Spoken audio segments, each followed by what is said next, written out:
palavra de Deus para nós hoje está em 2ª Carta aos Coríntios, capítulo de número 12. 2ª Carta aos Coríntios, capítulo 12.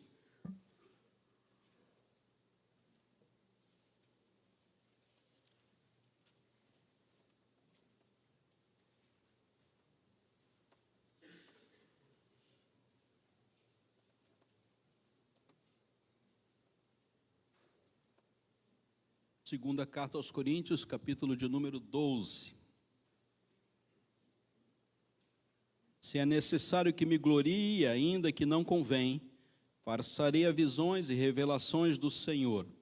Conheço um homem que em Cristo, que há 14 anos foi arrebatado até o terceiro céu, se no corpo ou fora do corpo, não sei, Deus o sabe. E sei que tal homem, se no corpo ou fora do corpo, não sei, Deus o sabe, foi arrebatado ao paraíso e ouviu palavras inefáveis, as quais não é lícito ao homem referir. De tal coisa me gloriarei, não porém de mim mesmo, salvo nas minhas fraquezas. Pois se eu vier a gloriar-me, não serei nécio, porque direi a verdade. Mas abstenho-me para que ninguém se preocupe comigo mais do que de mim ver ou de mim ouvir. E para que não me ensoberbecesse com a grandeza das revelações, foi-me posto um espinho na carne, mensageiro de Satanás, para me esbofetear, a fim de que não me exalte. Por causa disso, 3 vezes pedi ao Senhor que afastasse de mim. Então ele me disse: a minha graça te basta, porque o poder se aperfeiçoa na fraqueza. De boa vontade, pois, mais me gloriarei nas fraquezas, para que sobre mim repouse o poder de Cristo. Pelo que sinto prazer nas fraquezas, nas injúrias, nas necessidades, nas perseguições, nas angústias, por amor de Cristo, porque quando sou fraco, então é que sou forte. Deus, obrigado pela Tua palavra que chegou até nós, Senhor, na instrumentalização do Teu Santo Espírito, condicionando homens que estiveram à disposição do mesmo, para que tal chegasse até nós nesse dia de culto, de adoração. Obrigado porque a Tua palavra é a verdade, momento algum ela mente para nós. Iluminados coração com o Teu Santo Espírito, podemos receber a mensagem, para caminharmos aqui na terra, até estarmos contigo na glória. Obrigado porque ela tem sido esse instrumento para nós, e nos dá sempre a sede de buscarmos na mesma, Senhor, o Teu entendimento. Assim oramos em nome de Jesus Cristo. Amém. Deus nos amadurece, irmãos. Nós estamos vivendo um tempo aqui na terra, e nós crescemos, desenvolvemos, assim como humanos que somos. Nós vamos da nosso nascimento, a nossa infância, a nossa adolescência, a nossa juventude, a nossa idade adulta, na vida espiritual, tão quanto amadurecemos, crescemos na fé. A palavra de Deus nos diz que nós devemos desenvolver a nossa salvação com temor e com tremor, porque é Deus quem efetua em vós tanto o querer quanto realizar. Então a caminhada na vida cristã é uma caminhada de amadurecimento, e a qualidade vai chegando na orientação da palavra e do Espírito Santo.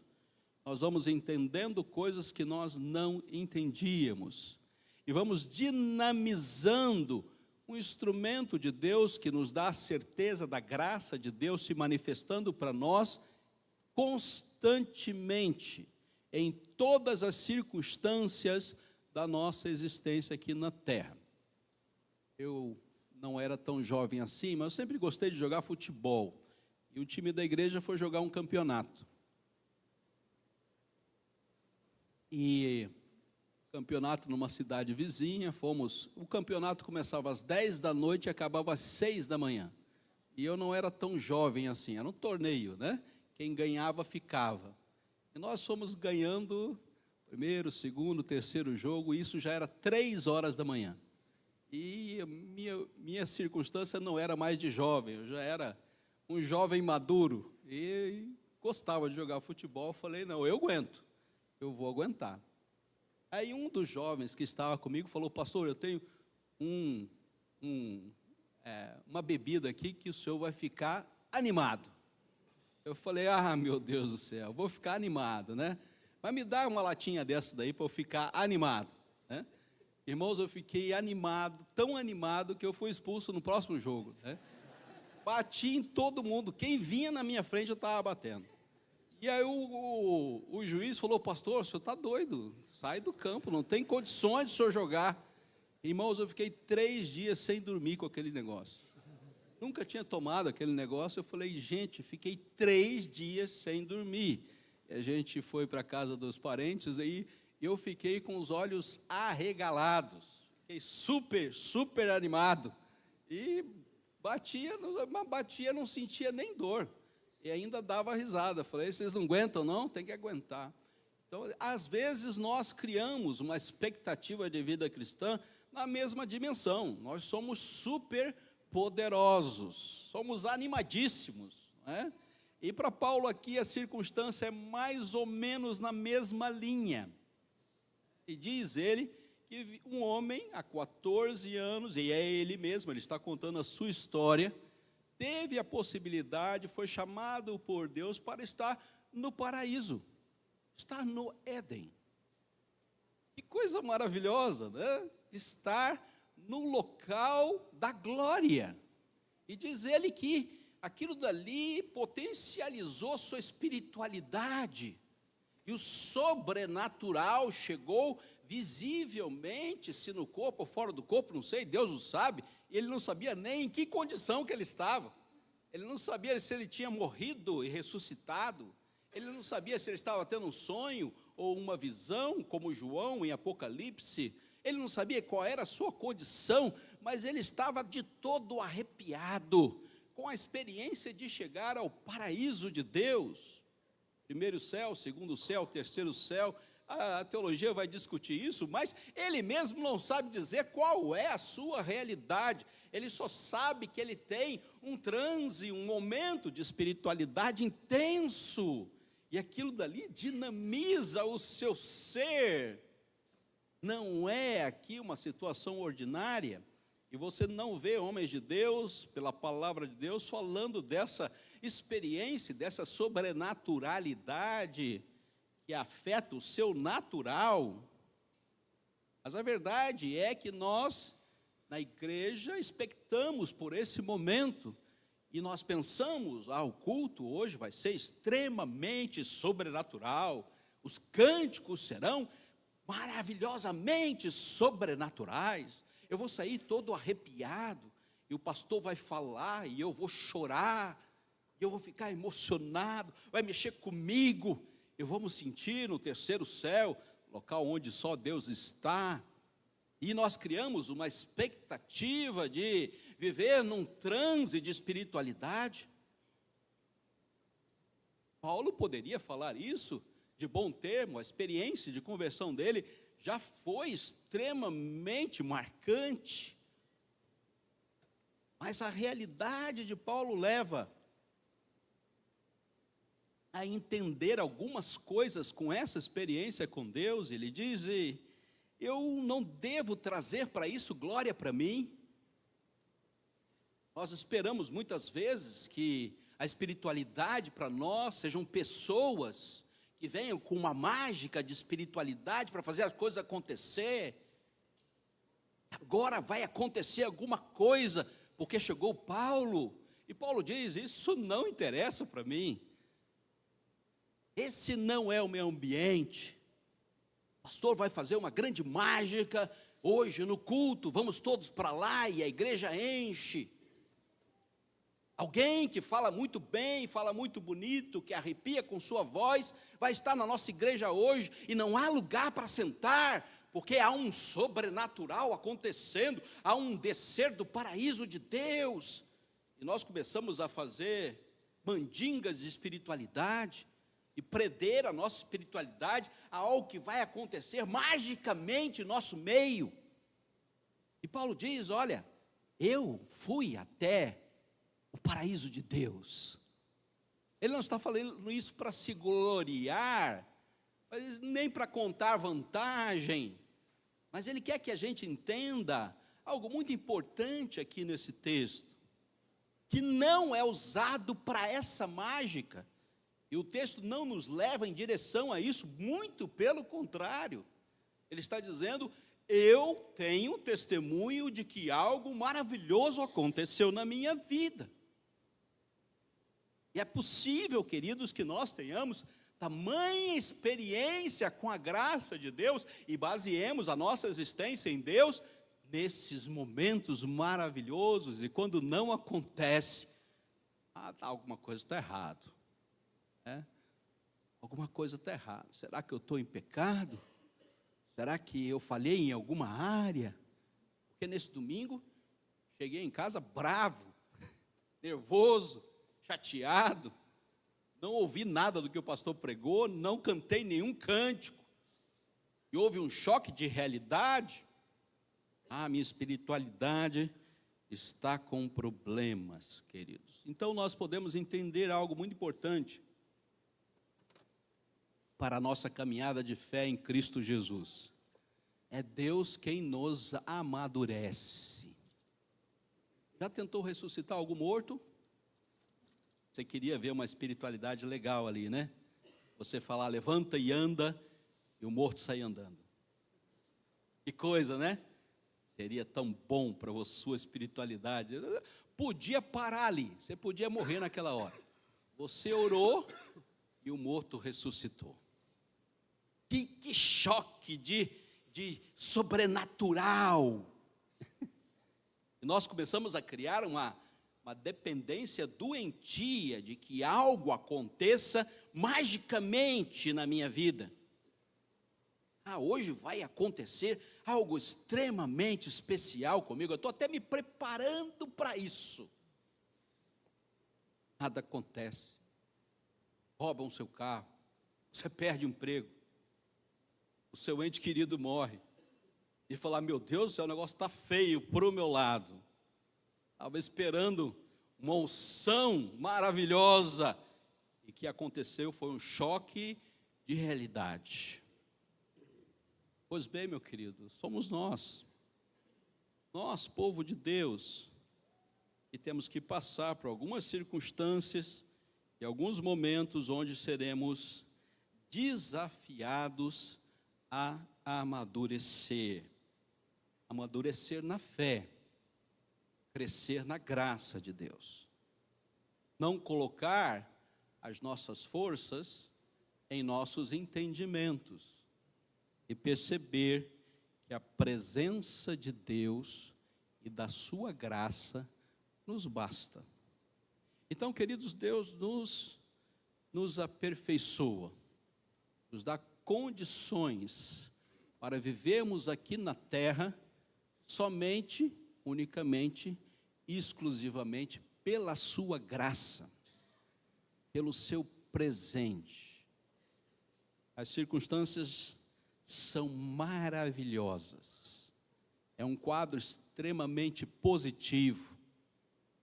Imagine chegar no paraíso de Deus, no local de onde nunca deveríamos ter saído, desfrutar de toda a glória.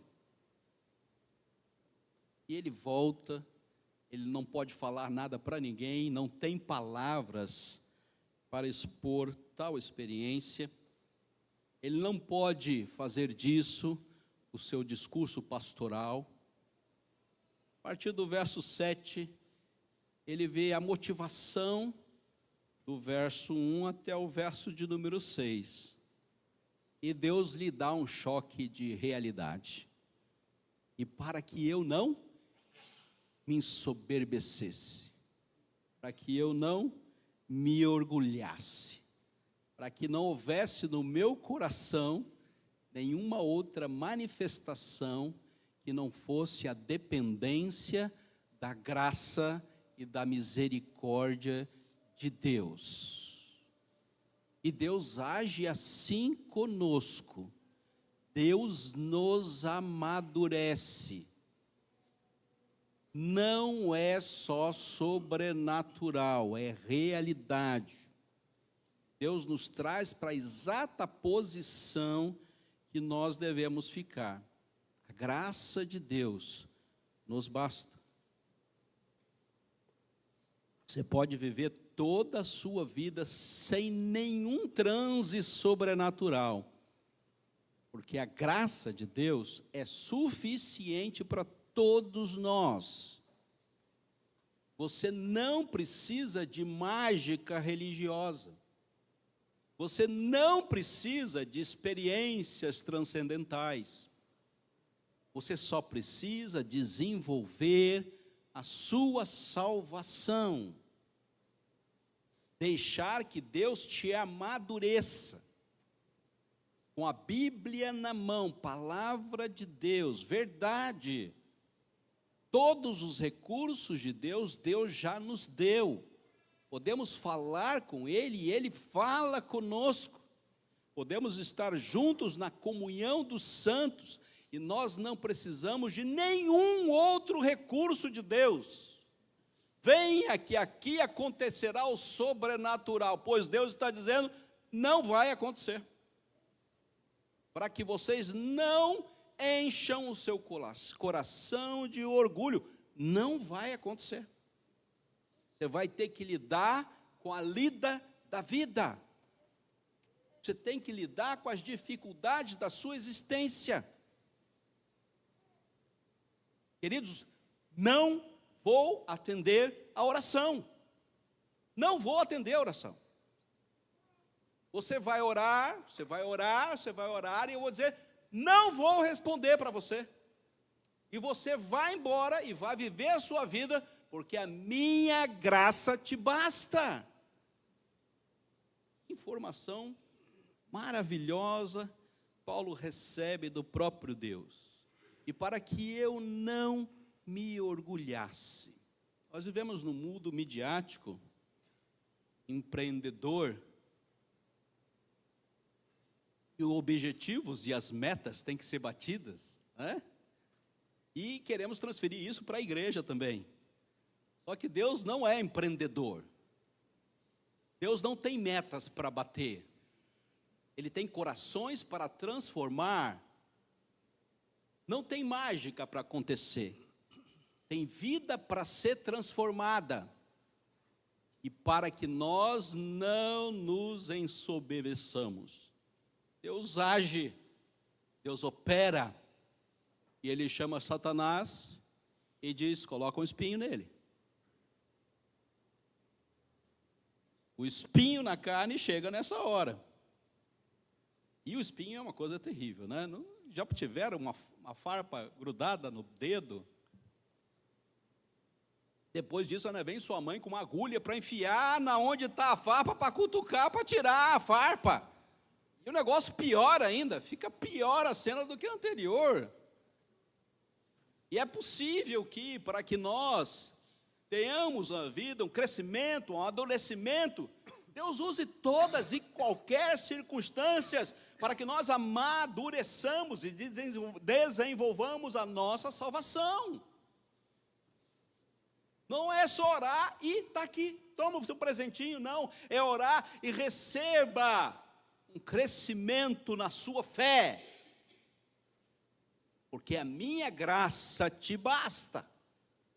Você não precisa de efeitos transcendentais. Você precisa da minha graça. Ela é suficiente para você. Eu queria que você ficasse com 3 bênçãos dessa circunstância. A primeira bênção está no verso de número 7, a humildade.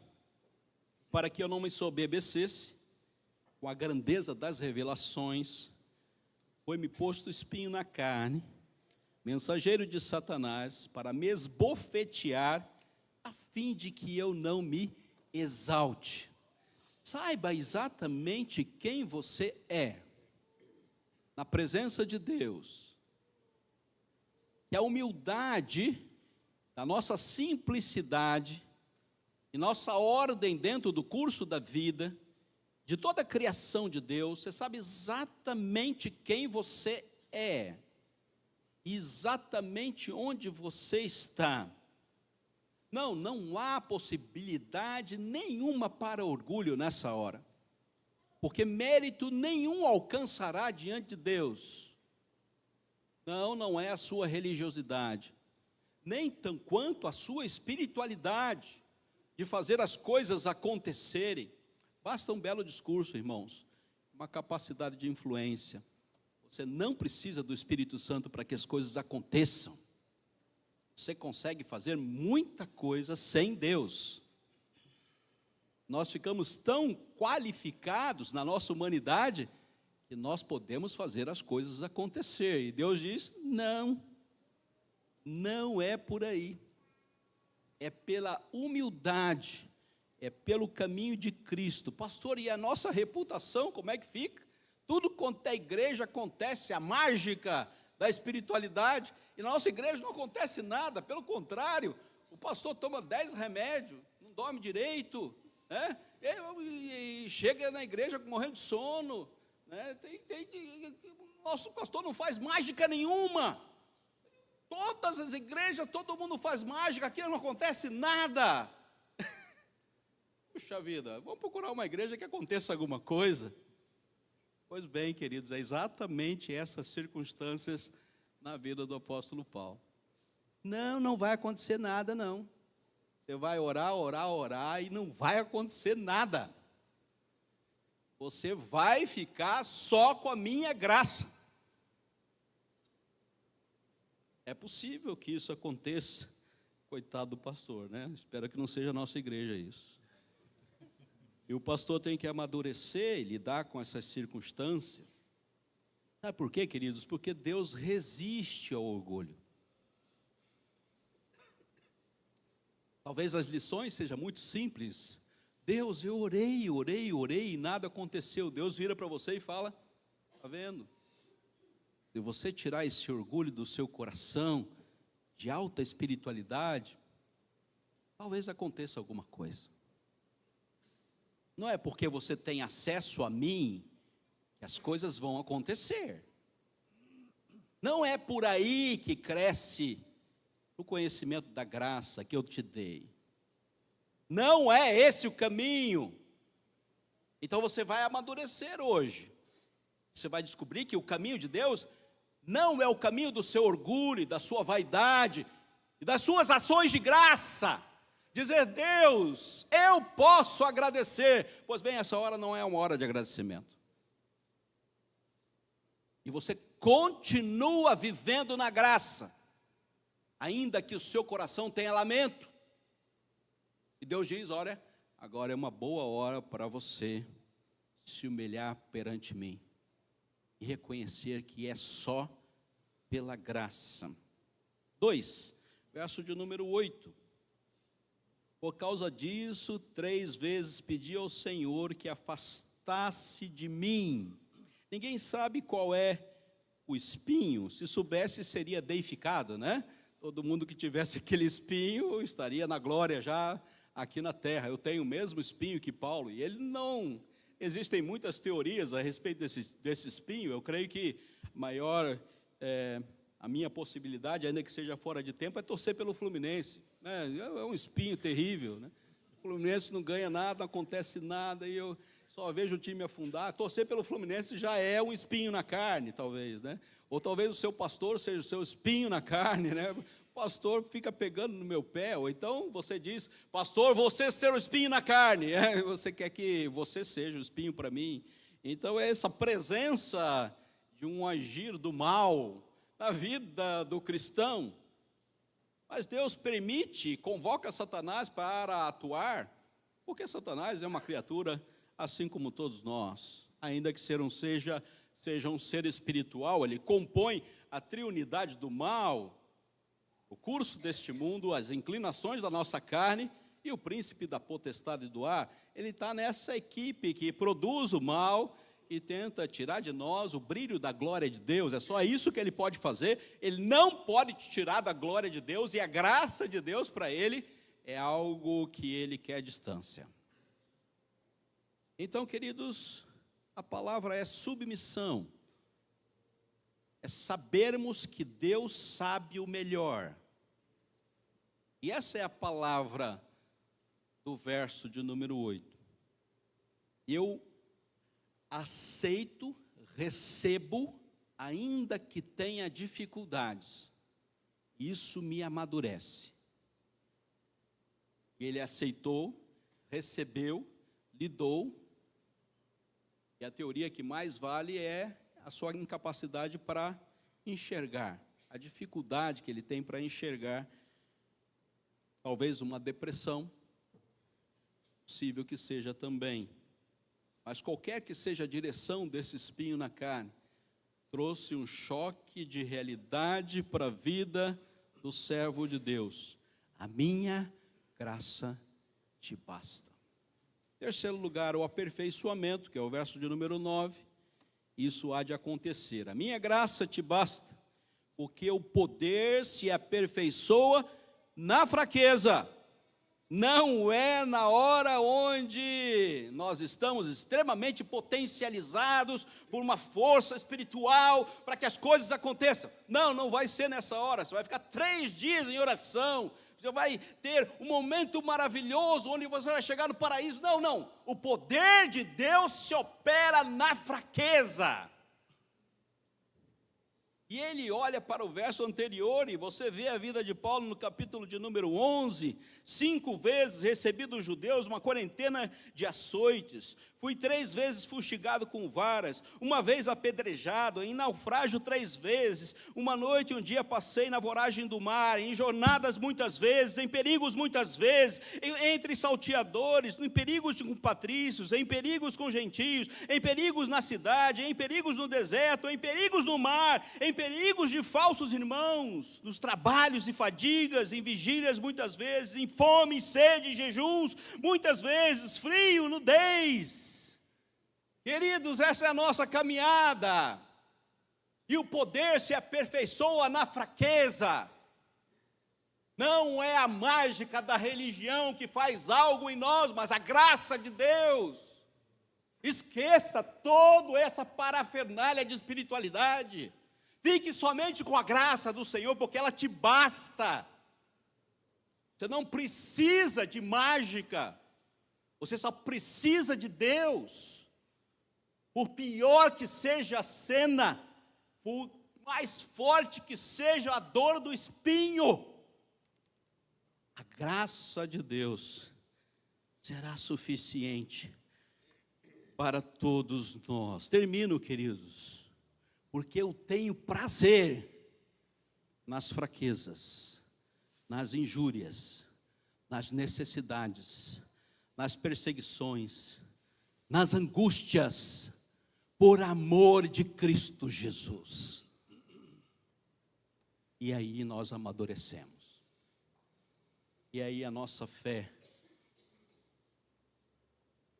não é uma fé que está à mercê do que o homem possa produzir ou deixar de fazer. Joguei muita bola, corri muito. Os resultados não foram o que eu queria. Eu queria ganhar o campeonato e fui expulso, porque me empolguei. Cuidado com a fé. A fé não é um ponto de empolgação.